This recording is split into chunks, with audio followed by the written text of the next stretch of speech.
Hi there, Victor Pross speaking to you, anarchist artist. Okay, to continue my tirade on the Zeitgeist movement, the new left, as I call it. I've taken a great interest in this subject, obviously, and now I'm not going to make any exhaustive refutation of the movement in just this one video, but there's one aspect of it, one tenet that I find particularly interesting, and that's what I want to tackle in this video.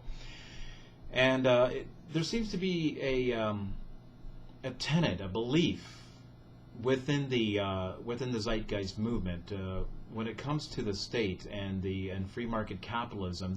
They seem to think that it's like all one organic, interchangeable whole. It's commonly believed that the state is nothing more than an outgrowth of free market capitalism.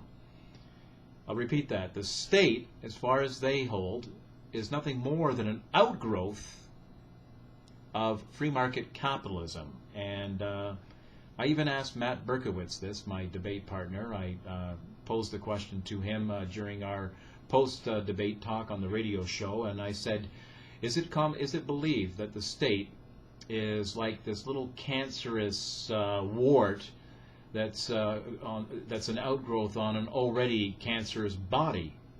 In other words, you have the body. There's the body first, then the wart comes later. And it's puny by comparison. The cancerous, horrid little id monstrosity that is free market capitalism. It's no wonder that you get ugly other little phenomena such as the state, and this is what's commonly believed.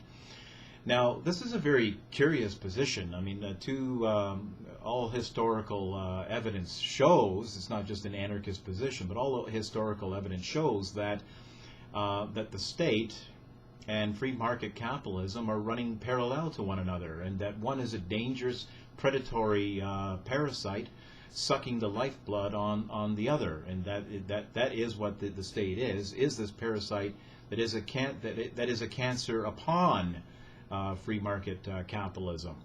So that is what the ANCAP position would be, and that the state and the state and the free market run parallel to one another, and one is a parasite upon the other. It's not like one equivocating, interchangeable whole. They're two completely, utterly opposite, clashing social phenomena.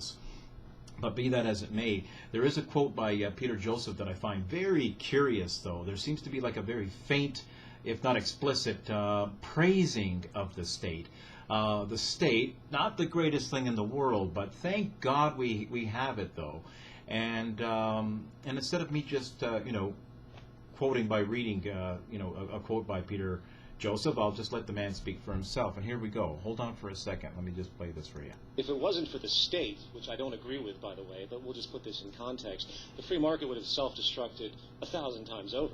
It's the state that stops the monopolies that are natural gravitations of the system. It's the legal structure that keeps things under control with the rampant amount of corruption that's built into the system as everyone games for strategy and differential advantage. The socially Darwinistic attribute of this system produces nothing but corruption, and if it wasn't for state regulation and the legal system, you would have a circus of monkeys running in circles, throwing feces at each other, trying to steal anything and everything that they can. That's what this system actually is.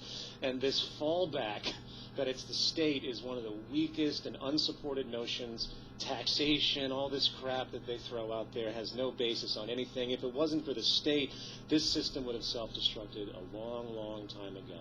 If it wasn't for the state, if it wasn't for the state, if it wasn't for the state and its regulations and its laws, the system, the system, this ugly little monstrosity called free market capitalism would have exploded a long time ago if it wasn't for the state. If it wasn't for the state. Now, it seems like this seems like a contradictory position to the discrediting of the state by characterizing it as an ugly little outgrowth from the free market. But now let's give some praise to it, though. The wart is offering some kind of like service and benevolent as a benevolent force to the cancerous body that is the free market. I mean, this is, well, which one is it, Peter? But anyway, the contradiction is clear, though. I mean, but just contradictions aside, historically and chronologically, the man is wrong across the board. First of all, free market capitalism, the phenomena of free market capitalism is something that came down much later down the line in human evolution and human history. The state is something that goes back as far as 6,000 years, probably predates recorded history, going to antiquity with warlords and tribal chiefs and Genghis Khans and whatever.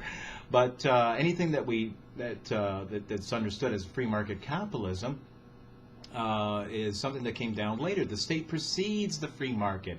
So how is it that the state can be an outgrowth of free market capitalism? It's ridiculous.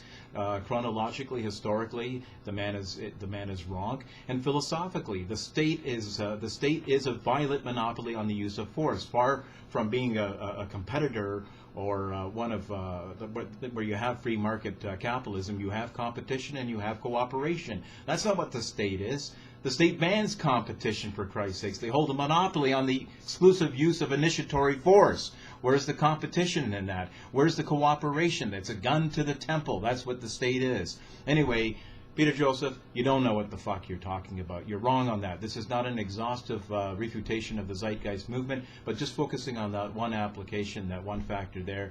It's just philosophical insanity. Anyway, Victor Pross signing out. Anarchist artists. Until next time, pop goes the culture.